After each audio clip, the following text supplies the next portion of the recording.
bébé Nangaï, bonsoir. Miko le belé boy. Na posa no fo to solo a répondre ngako. Tabando kimsusu. Yango ninyo. Na pekisa yo kaka te.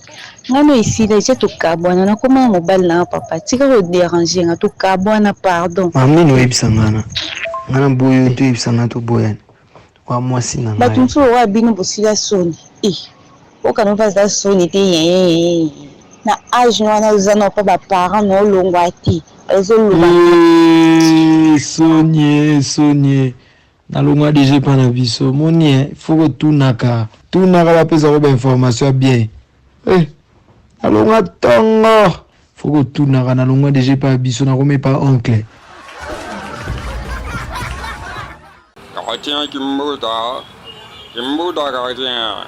Et on te parle de 5 yo lingo ko tsa moto mozo swa. Ona bini ba pesa vya buzala ka boye. O isa ko pesa bino mtu makasi ya. Papa, c'est la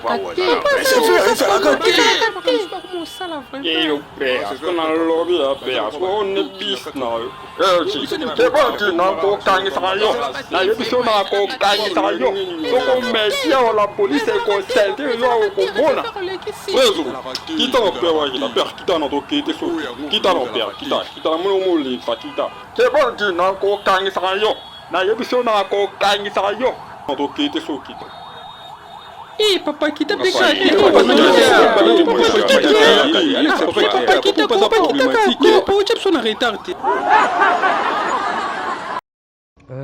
on m'a dit que vous les Congolais vous répondez des questions par des questions.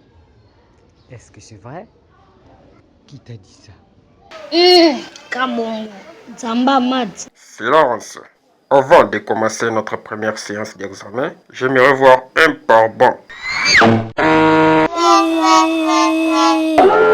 Ah, t'es Kabongo. Prof, ici on est mis à deux. As-tu dit? Vous avez que 60 minutes pour terminer la séance.